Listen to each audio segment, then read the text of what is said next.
It was the kind of late summer night that drew people out of their houses even if they didn't need to shop, the kind of night where the air stayed warm long after the sun went down, and the pedestrian strip outside Riverview Mall felt more like a street festival than a row of storefronts.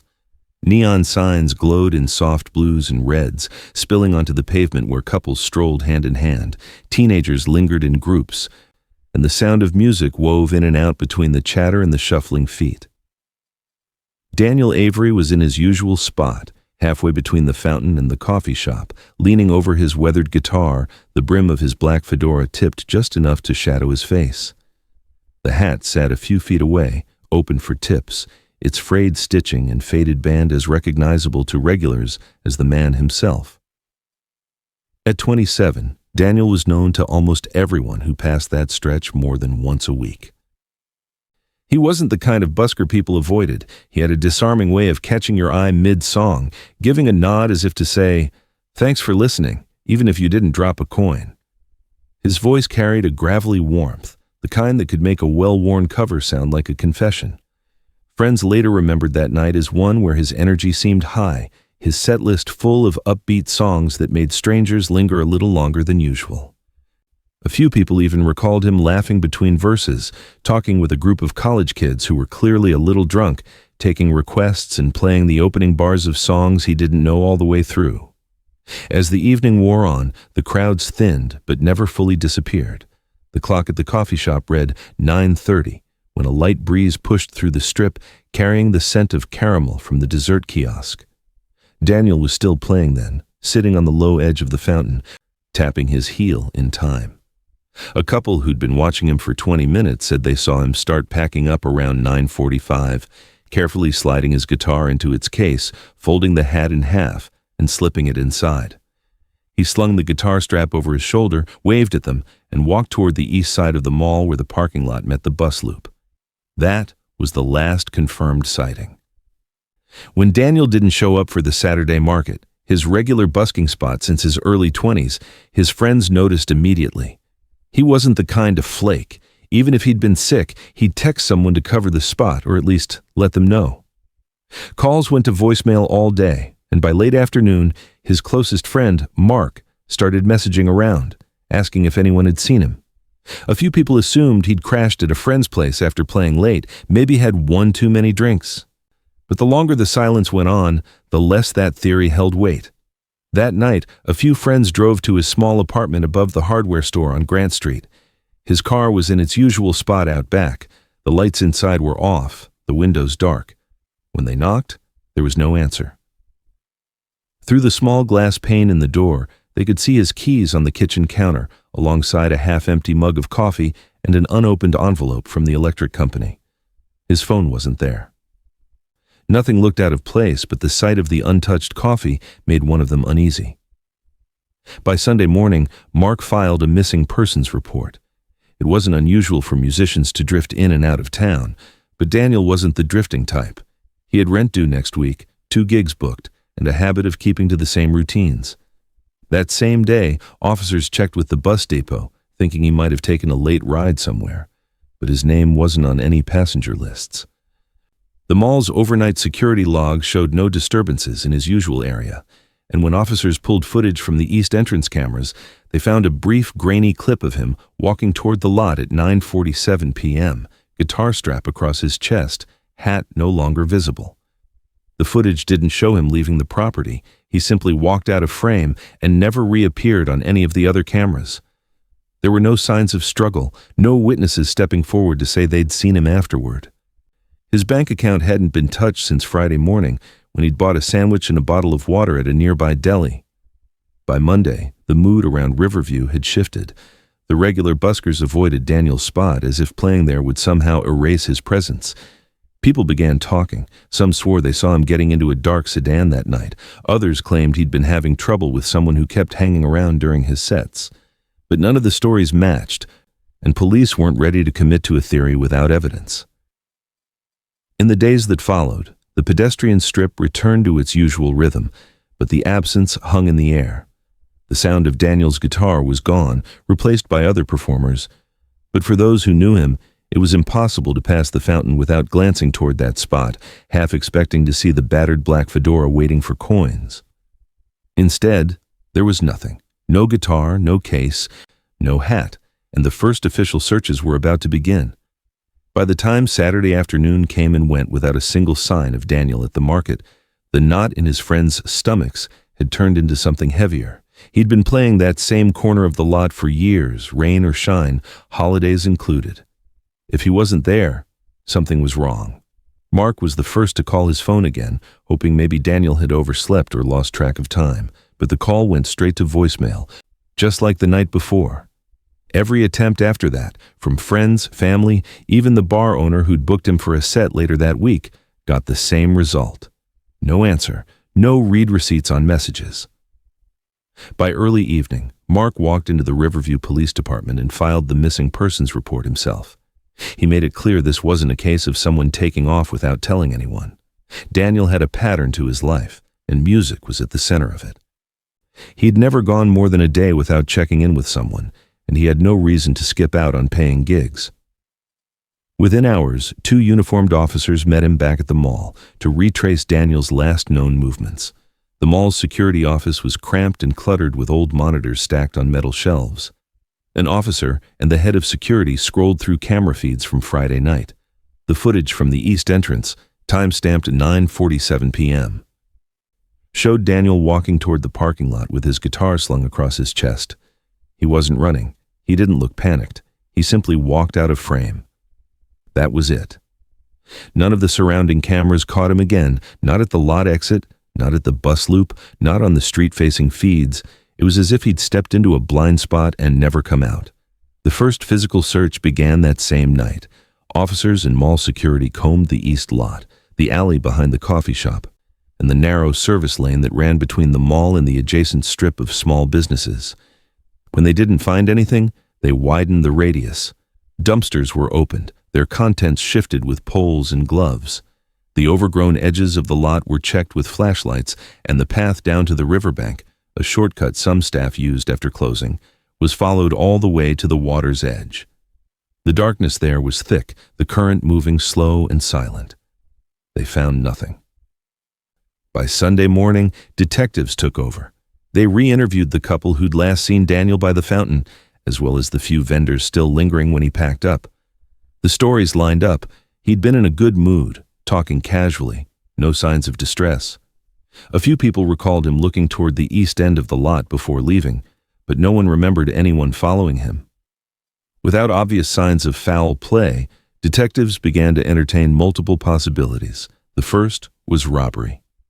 Daniel carried cash tips in his guitar case and sometimes in his hat. If someone targeted him in the lot, it could have escalated quickly.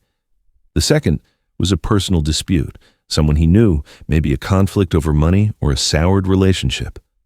The third was the least comfortable to discuss, a voluntary disappearance. Adults had the legal right to walk away from their lives, and more than a few cases had ended with the missing person choosing not to be found. But when detectives met with Daniel's parents that afternoon, that theory didn't sit well. His mother insisted he hadn't been depressed, hadn't given away possessions, hadn't talked about leaving. His rent had just been paid. His car, still parked behind his apartment, had a half-full tank of gas. His father added that Daniel's bank account hadn't been touched. No withdrawals, no unusual charges. If he'd run, he'd done it without taking any of his savings. As word spread, the case began to attract media attention. Local news ran segments showing Daniel's photo alongside the last frame from the mall footage, urging anyone with information to call police. Online, the story took on a life of its own. Social media posts circulated, some sharing fond memories of hearing him play, others speculating about what could have happened. The response from the community was immediate. That Monday night, dozens of volunteers gathered in the parking lot with flashlights, bottled water, and printed flyers. They split into small groups, canvassing neighborhoods, checking abandoned properties, and walking the river trails. Some took boats downstream, scanning the banks for anything out of place. Others knocked on doors, speaking to residents in the older apartment complexes nearby. For 2 days, they covered miles of ground, but the searches turned up nothing. Not the guitar, not the hat, Not a single item that could place Daniel beyond where the cameras last caught him. By the end of the week, the volunteer effort slowed, though the police investigation pressed on. Leads trickled in, a few reported sightings, a vague tip about an argument near the bus stop, but none held up under scrutiny. In those first days, what unsettled everyone most wasn't just that Daniel was gone. It was that he disappeared from a public space, surrounded by people, under the watch of cameras, and somehow managed to leave behind no trail at all. 3 days after Daniel's disappearance, a woman called the Riverview Police Department's tip line with a detail that made detectives pause. She introduced herself as Helen, a part-time bookstore clerk who took the late bus home most nights. On Friday, she said, she'd been standing at the stop across from the mall just before 10 o'clock, scrolling through her phone, when she noticed 2 men a few yards away. One of them, she believed, was Daniel Avery, the guitar slung over his back, the fedora nowhere in sight. The other was wearing a dark hoodie pulled up over his head, his face shadowed in the glow of the streetlight. Helen said she hadn't paid much attention at first, assuming they were just talking. But the tone shifted quickly. She recalled hearing the hooded man's voice, low but sharp, saying, "You owe me." She wasn't sure what it meant. Money, a favor, something else entirely, but the words cut through the sound of passing traffic. Daniel's response was too quiet for her to catch. The man in the hoodie leaned closer, and then Helen's bus pulled up. She admitted she didn't stay to see them walk away. By the time she sat down by the window, the angle was wrong to keep them in sight. Detectives brought her to the station to give a formal statement. She was confident in what she'd heard, and mostly confident in her identification of Daniel. She'd seen him busking dozens of times in front of the coffee shop, and while she'd never spoken to him, she said the guitar and his posture were unmistakable. She couldn't give much of a description of the other man beyond the hoodie, average height, and a build somewhere between lean and stocky. That night, police canvassed the bus stop area and the surrounding blocks, knocking on doors, talking to business owners, and asking for anyone who might have seen or heard something. Most of the nearby shops had closed well before 10. The handful of pedestrians who had been in the area either hadn't noticed anything or didn't want to get involved. No one else could confirm the argument. The next step was to see if any cameras nearby had caught the interaction. The bus stop itself had no surveillance, but the gas station a block away did.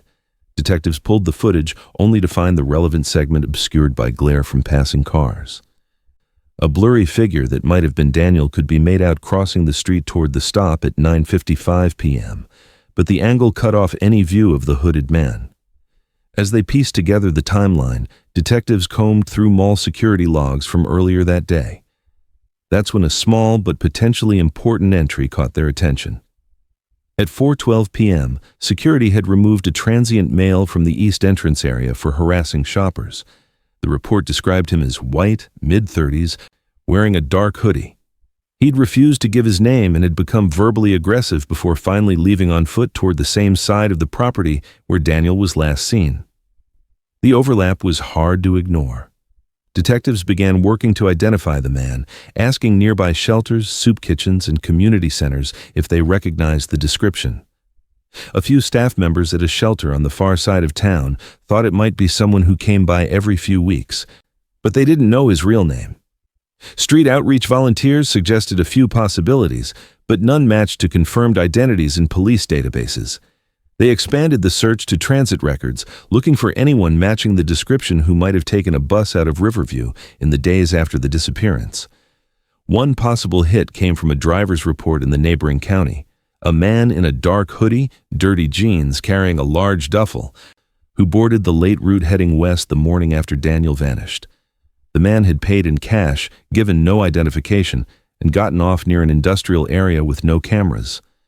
Detectives drove out there, walking the streets and checking with local businesses, but no one recognized the photo they'd printed from an earlier security sighting of the possible transient. Without a name, without a clear address or destination, the trail began to thin. Even if this was the same man seen arguing with Daniel, there was no way yet to connect him to what happened later that night. Meanwhile, Helen's tip reignited speculation in the community. Online forums latched onto the "you owe me" line, spinning theories about debt, old grudges, or bad deals. Some thought Daniel might have been in trouble with someone over borrowed money. Others insisted it had to be a case of mistaken identity, that Helen had seen another musician with similar features. The absence of concrete evidence left every theory equally plausible and equally unprovable. For investigators, the lead sat uncomfortably in the possible but unconfirmed column. The idea that a transient man, already removed from the mall hours earlier, might have crossed paths with Daniel right before he disappeared was compelling. But with no further sightings and no physical evidence, it was just one more fragment in a puzzle with too many missing pieces. Weeks later, when detectives reviewed the caseboard, the description of the man in the hoodie was still pinned in the corner, a reminder that someone out there might have been the last person to see Daniel alive. And for now, he was nowhere to be found. 2 weeks after Daniel vanished, a park maintenance worker was making his usual early morning rounds along the east bank of the Riverview River, clearing debris and fallen branches from the shallow inlets that edged the trail.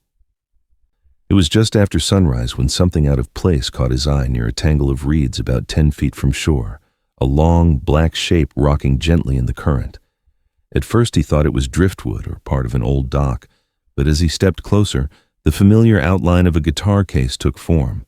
The latches were rusted but still visible, the exterior scuffed and worn. Even from a distance it looked like it had been in the water for some time. He waded in up to his knees, dragging the case onto the muddy bank. It was heavy with water, the vinyl exterior slick beneath his gloves. He unlatched it, expecting to find it empty or full of silt. Instead, lying inside under a layer of river water and grit, was a guitar, a well-used acoustic with a dulled wood finish and a faint crack along the lower bout. It was warped from soaking, the strings loose and clouded with rust, but it was unmistakably Daniel Avery's. The worker recognized it immediately.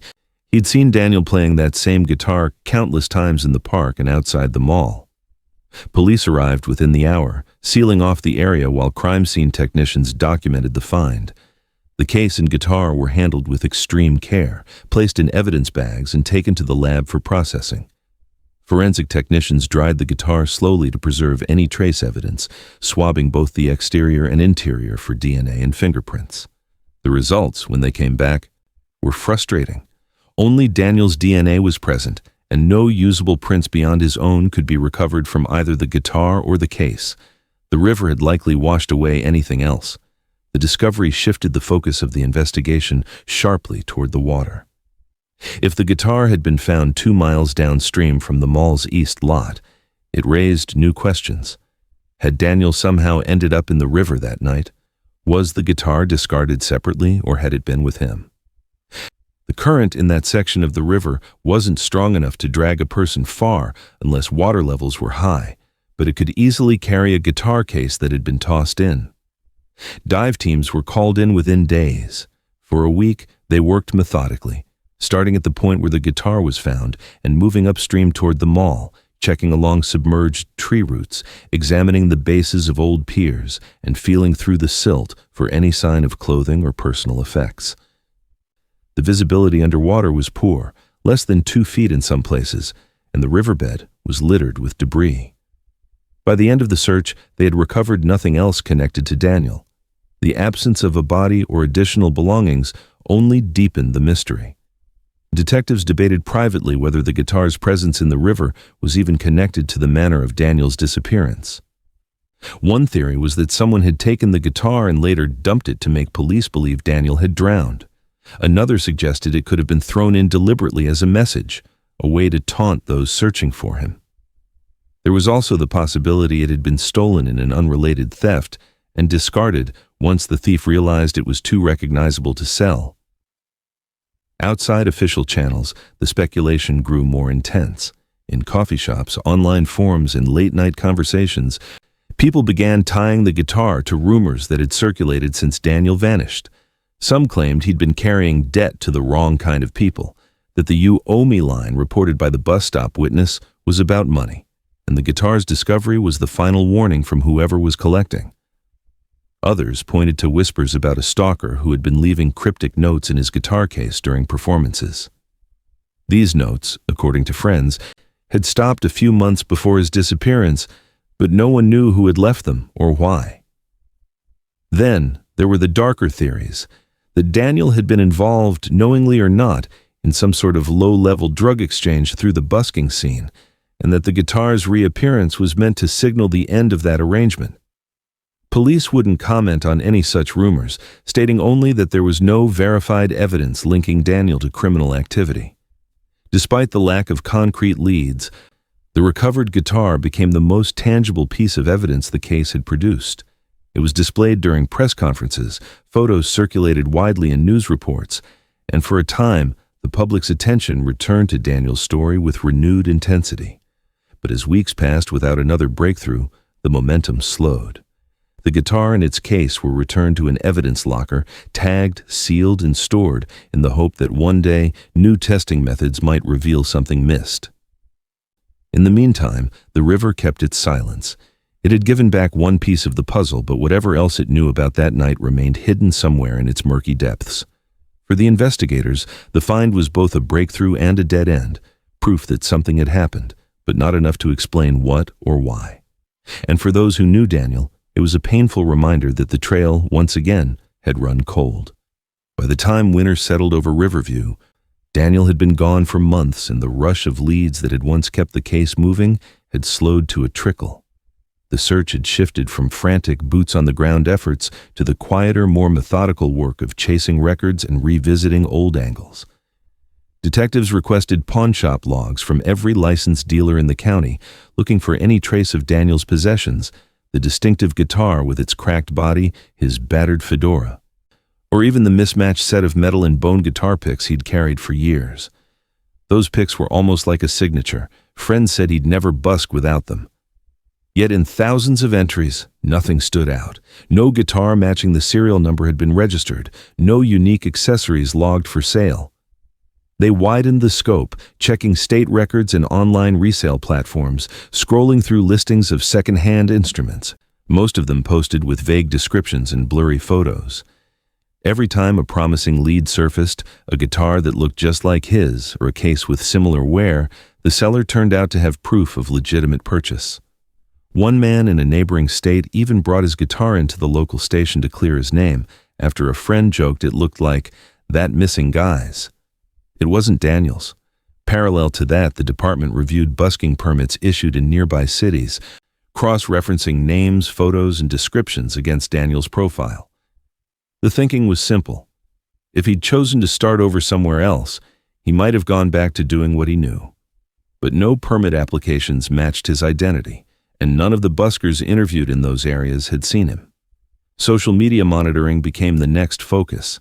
Detectives set up keyword alerts for posts mentioning a man playing guitar under that name or matching his appearance. Now and then, something would surface. A woman in a coastal town 3 hours away posted about a haunting street performance by a man who looked like Daniel.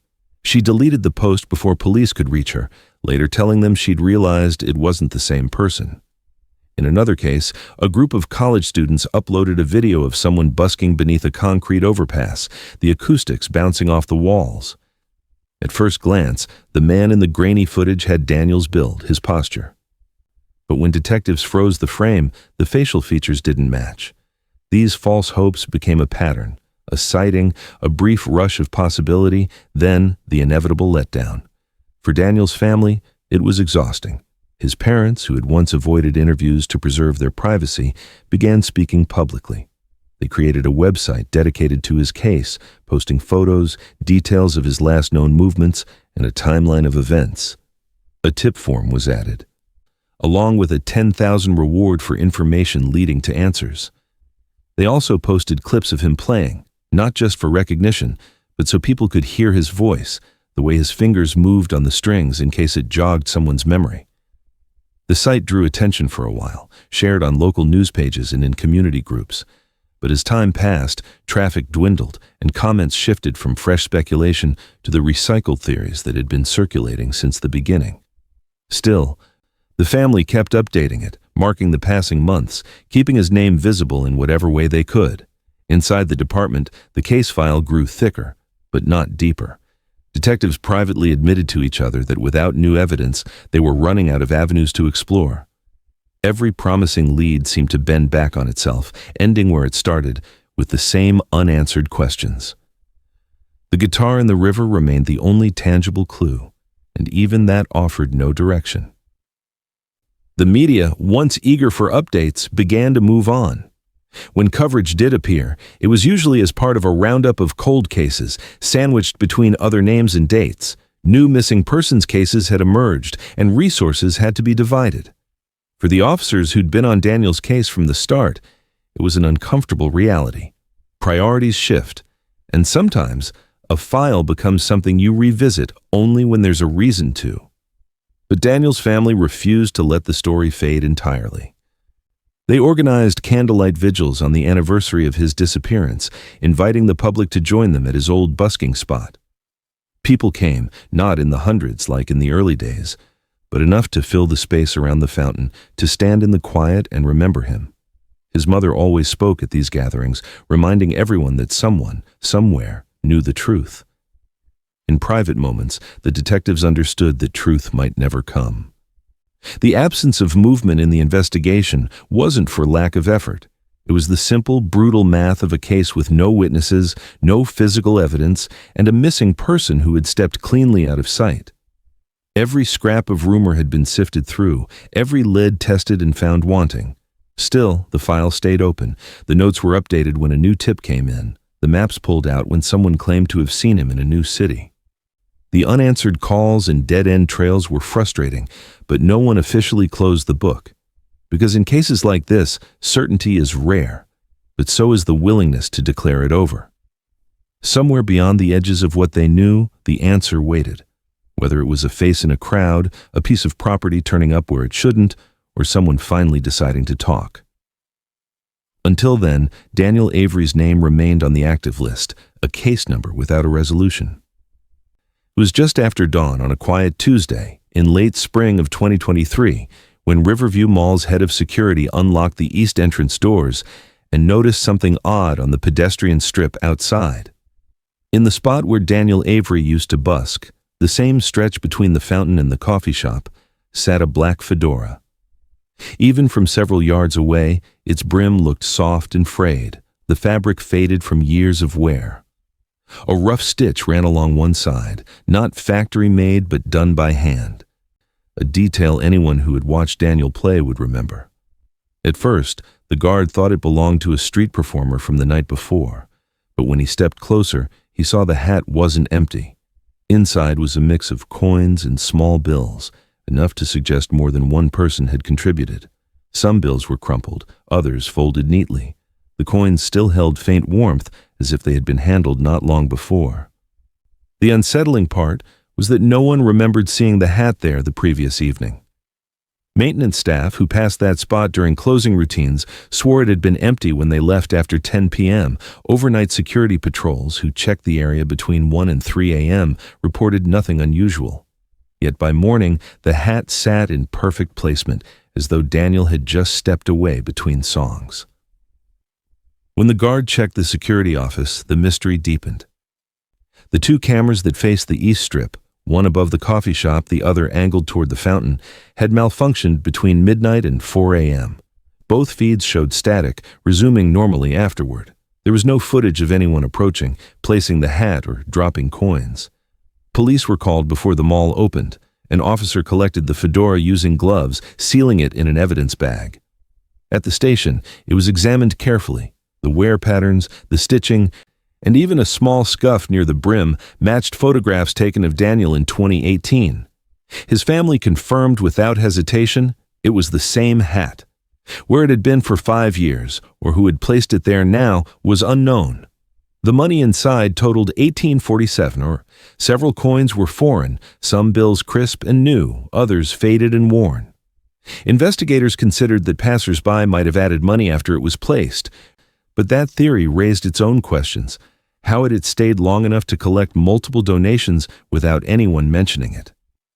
News spread quickly. A mall employee, ignoring instructions for discretion, texted a photo of the hat before police arrived. By midday, the image was circulating on Facebook and Reddit threads devoted to unsolved mysteries. Comments ranged from hopeful to suspicious. Some believed Daniel had returned, others called it a hoax, and a few suggested it was a deliberate act meant to provoke attention. Within 2 days, the story made local news. Interviews with Daniel's parents showed them holding the hat, their expressions caught between hope and fear.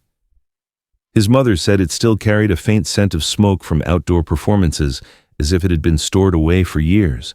Detectives would only confirm that it was undergoing forensic testing for prints, fibers, and possible DNA. Online, theories split into camps. One group insisted this was Daniel's way of signaling he was alive, though they debated why he wouldn't come forward.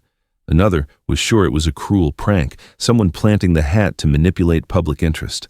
A smaller, more ominous camp believed it was a message from whoever was responsible for his disappearance, proof they still had some control over the narrative. For the first time in years, tip lines lit up. Most leads were vague. Someone claimed to have seen a man resembling Daniel at a roadside diner. Another said they heard guitar music late at night near the riverbank. Police followed each one, but nothing connected back to the hat's reappearance. What made the incident difficult to dismiss was the precision. The exact spot where Daniel had played for years, the timing during a gap in camera coverage, the fact that the item was instantly recognizable to anyone who had known him. Whoever placed it there understood its significance. Whether it was Daniel himself, someone close to him, or a person watching from the edges all along, was impossible to say. By the end of the week, the hat was back in an evidence locker, sealed and tagged. But in the minds of those who remembered him, and in the restless speculation of strangers online, it remained out there on the pavement, brim open for coins, quietly asking the same unanswered question it had for half a decade. Where was Daniel Avery? 2 weeks after the first fedora appeared, the mall's east strip was quiet again, the small wave of media coverage starting to fade. Then, one humid Thursday morning, the hat came back. It was in the same exact spot outside Riverview Mall, brim open toward the fountain, resting squarely where Daniel Avery used to play. This time, there were more coins than before, a scattering of small bills folded in half and tucked deep into the crown. But what drew attention wasn't the money. Nestled inside, folded into a neat square, was a scrap of sheet music. The page was worn at the edges, but free of dirt or moisture, almost too pristine for something supposedly left out overnight. The song was instantly recognizable to anyone who had seen Daniel perform, a finger-picked ballad he'd played at nearly every busking session. The chords and melody were written in pencil, the notes spaced with the same small quirks his friends remembered from his handwritten set lists. Even before forensics got a look, his sister, Erin, was certain. She had boxes of his old notebooks and recognized the rounded letters, the faint slant of his writing. To her, it wasn't just a copy. It was fresh, written by him. Police responded within minutes. They photographed the hat and its contents in place before collecting both as evidence. The bills and coins were bagged separately, each checked for prints. The sheet music was handled with gloves, sealed in a flat archival envelope to preserve any trace DNA or fingerprint residue. Back at the lab, the paper showed no sign of exposure to rain, sun, or damp air, suggesting it had been stored somewhere safe and dry for a long time before being placed in the hat. This time, the department wasn't going to rely solely on fixed security cameras. Detectives had already suspected that whoever was leaving the hat knew the blind spots in the mall's surveillance system. So, in the days following the first incident, they'd begun rotating plainclothes officers through the area at night, blending in as late-shift workers or pedestrians passing through. On the night before the second hat appeared, 2 officers had been stationed within sight of the east strip from different vantage points. Neither reported seeing anyone approach. No one carrying a hat, no one lingering suspiciously. And yet by morning, there it was again. Theories began multiplying almost immediately. Some investigators considered the possibility of a carefully timed prank, someone using the hat's notoriety to bait police and the public. Others leaned toward something more sinister, imagining a stalker or person obsessed with the case taunting Daniel's family. Then there were the few who whispered that maybe it was Daniel himself. Alive, but choosing to remain hidden, sending cryptic signals only he could explain. Erin's conviction that the handwriting was recent added fuel to the debate. To her, the lines were too sharp, the graphite too dark to have been written years ago. The family publicly stated that if Daniel was the one leaving the hat, they just wanted him to come home, no questions asked. Online, the sleuthing exploded. Social media groups dedicated to the case dissected every detail from the photos released by the family.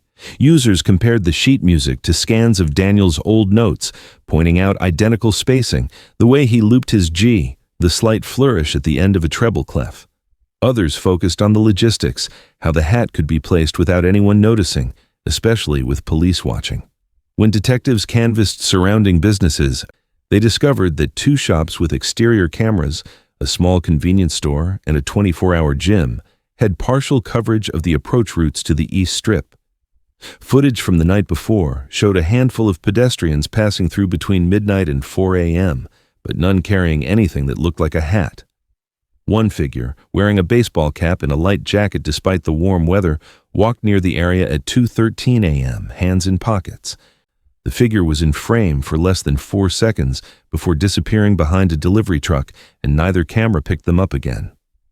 Online investigators froze and enhanced those few seconds, debating endlessly whether the blurry outline in one hand could be the fedora folded in half. Police didn't confirm or deny that this person was a suspect, but the timing was close enough to keep them in the file. As the second appearance made headlines, the pressure on detectives grew. 2 unexplained incidents in the exact same spot, both tied unmistakably to Daniel's life before he vanished, were impossible to dismiss as coincidence. And yet, without catching someone in the act, they were still left with nothing conclusive. No identity, no motive, no explanation for where the hat or the sheet music had been for 5 years. For the public, the second hat reignited the story in a way the first one hadn't. The scrap of music made it personal, intimate, a tangible piece of Daniel's world pulled from the past and placed deliberately in the present. For his family, it was a jolt of hope tangled with fear.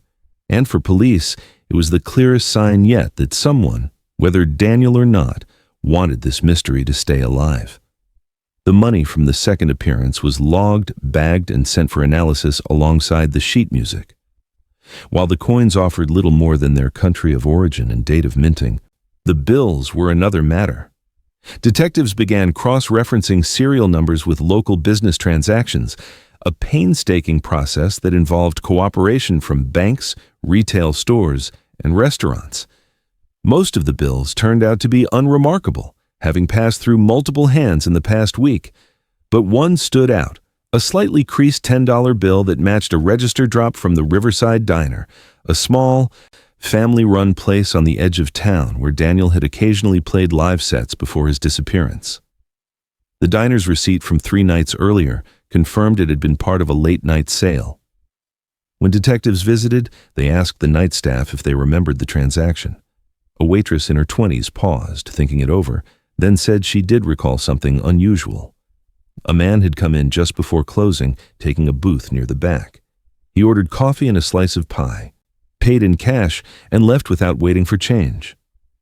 What caught her attention wasn't just his quiet demeanor, but the way he kept his head down, speaking softly, almost like he didn't want to be overheard.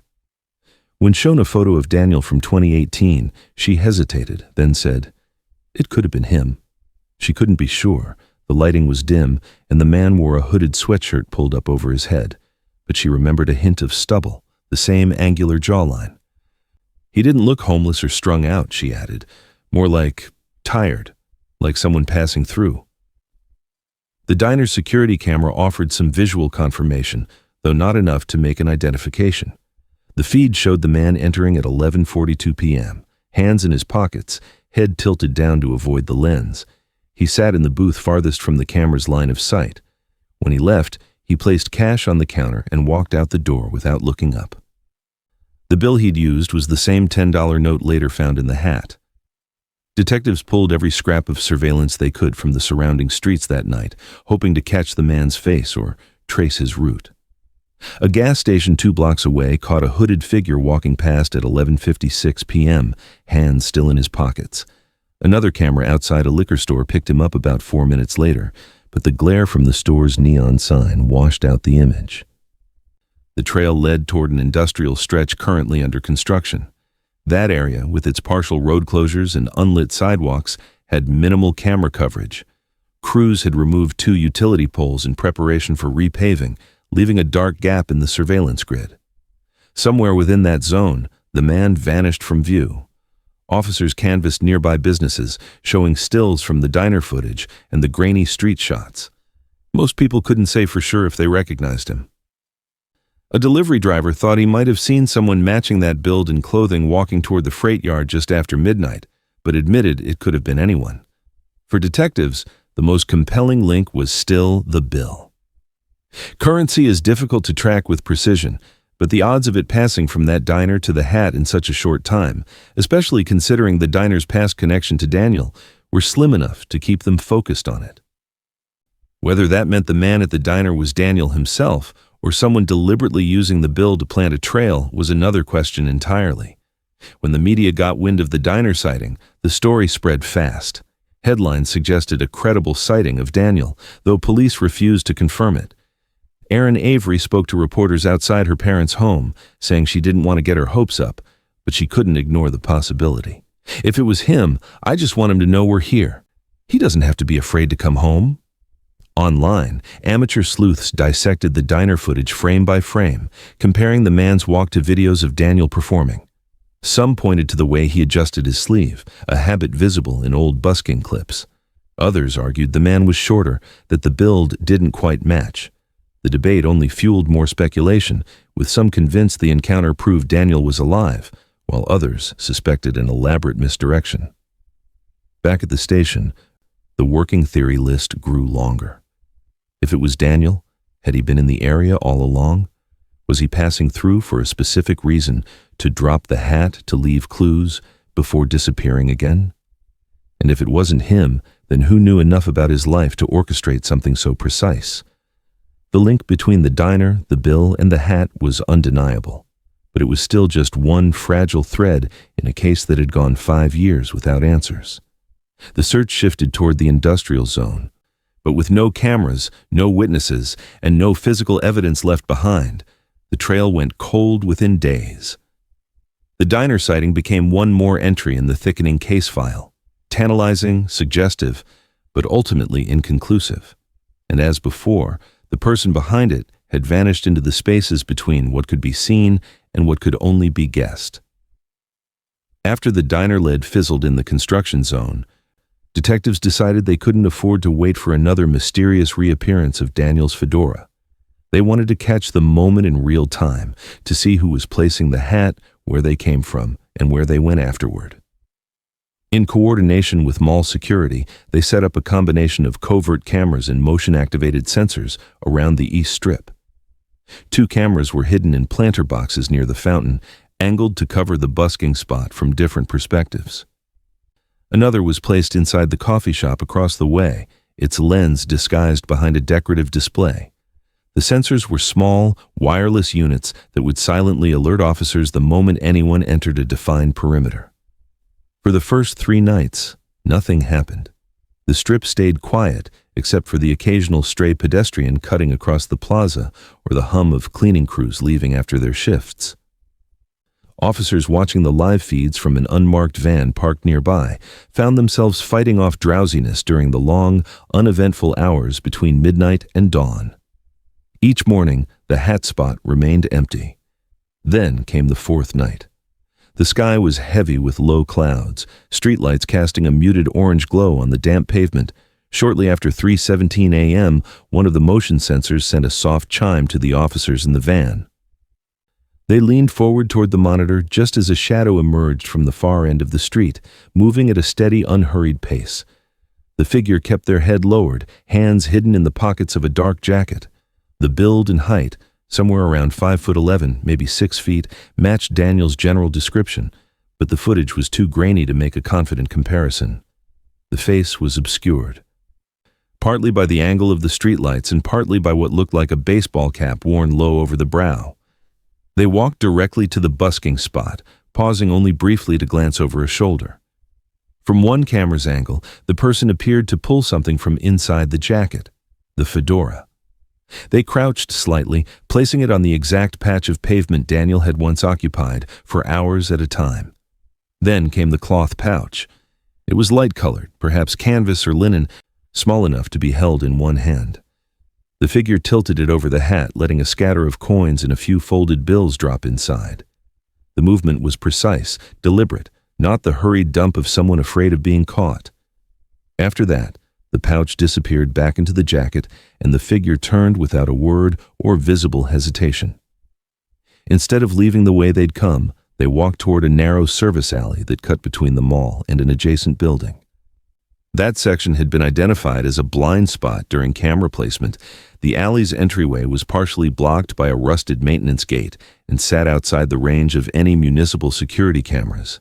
By the time officers in the van stepped out and moved toward the spot, the figure was gone. A quick sweep of the alley with flashlights turned up nothing. No sign of the person, no discarded items, no tracks that could be followed. Whoever it was had used that route with purpose, likely knowing exactly where it led and how it bypassed the city's surveillance network. Back at the station, the footage was reviewed frame by frame. Even with enhancement, the details were limited. The clothing was nondescript: dark jacket, dark pants, plain shoes. The cap bore no visible logo. Still, detectives noted subtle similarities to Daniel's posture, the way he shifted weight from one foot to the other, the slight curve in his left shoulder when he bent forward. It was enough to raise eyebrows, but not enough to declare an identification. The coins and bills were collected as evidence, along with the hat. Forensics found no fresh fingerprints, and the currency showed nothing traceable beyond regular circulation. The pouch seen in the footage was nowhere to be found.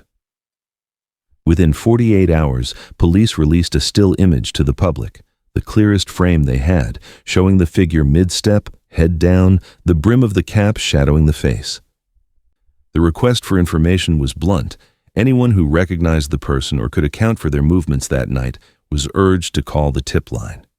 The reaction was immediate. Local news ran the image alongside archival clips of Daniel playing in the same spot, inviting viewers to compare the two. Online forums erupted with side-by-side analyses, some insisting the match was undeniable, others pointing out differences in build or gait. A few suggested the entire scene was staged, that the person in the video wanted to appear like Daniel without actually being him. For detectives, the stakeout had been both a breakthrough and a frustration. They had finally captured the act itself, but the identity of the person behind it remained as out of reach as ever. The hat had returned again, the mystery had deepened, and the figure, like Daniel 5 years earlier, had walked straight into a shadowed space and vanished. The still image from the stakeout footage spread quickly, picked apart in news segments, social media threads, and late-night radio call-ins. The grainy frame showed little more than a figure mid-step, head bowed, the bill of a cap casting the face in shadow, yet it became a Rorschach test for anyone who had ever followed Daniel Avery's case. Some viewers swore it was him, pointing to the subtle lean in his left shoulder, the measured way he bent at the waist when placing the fedora, the almost casual grip he had on its brim. Others argued those traits could belong to anyone of similar build, and that what people were really seeing was the power of suggestion. The theories split sharply. For those who believed it was Daniel, the footage felt like vindication after years of uncertainty, a silent acknowledgement that he was still out there, watching from the edges, perhaps leaving his hat as a signal. For skeptics, it was more likely an imitation. Someone, they argued, had gone to the trouble of learning Daniel's habits and mannerisms just well enough to fool people. Whether the motive was to keep the case alive or to torment his family, no one could agree. Within days of the footage release, the Avery family announced they would be holding a public vigil in the same spot where Daniel had once played. On a cool evening in early autumn, dozens gathered outside Riverview Mall. The fountain was turned off for the season, the air carrying the faint scent of roasted coffee from the shop nearby.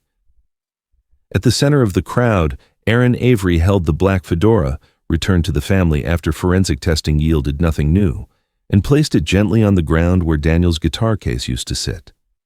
People stepped forward one by one, dropping coins and folded bills into it. Some whispered prayers, others stood silently with their hands in their pockets, staring down at the hat as if it might offer some clue on its own.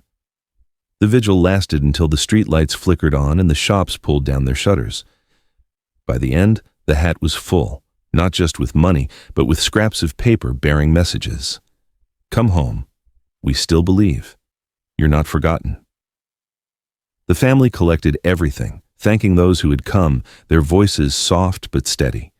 For them, the vigil was both an act of hope and a way to reclaim a space that had been stolen by uncertainty. Officially, the case remained exactly where it had been, open, active, but without enough evidence to name a suspect or locate Daniel. Detectives admitted privately that every new clue seemed to vanish as quickly as it appeared, leaving behind more questions than answers. The footage from the stakeout had been a breakthrough in one sense, but it had also highlighted the same problem that had haunted the investigation from the beginning. The person behind the hat knew how to stay unseen. In the months that followed, life in Riverview returned to its usual rhythm.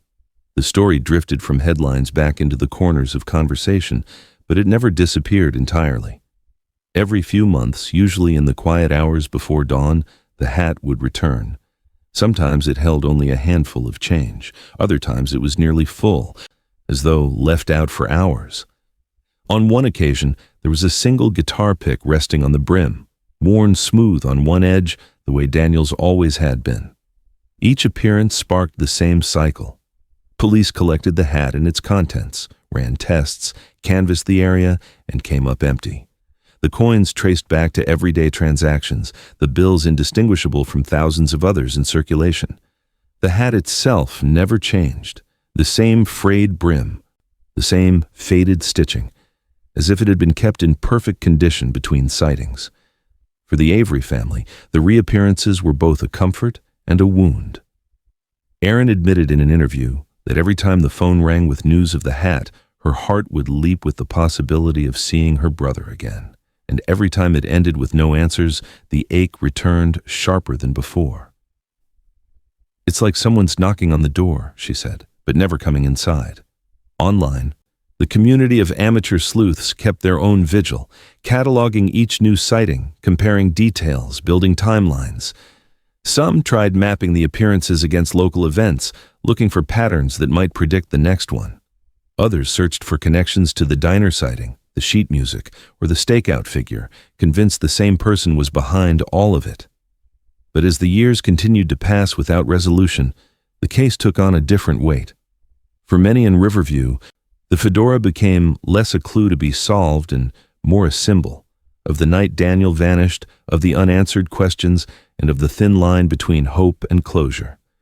Whether it was a sign he was alive or just a haunting reminder of what had been lost, no one could say for certain. What remained was the ritual, the empty pavement outside the mall, the return of the hat, the quiet sound of coins dropping into its brim, and the enduring mystery of the man who once stood there.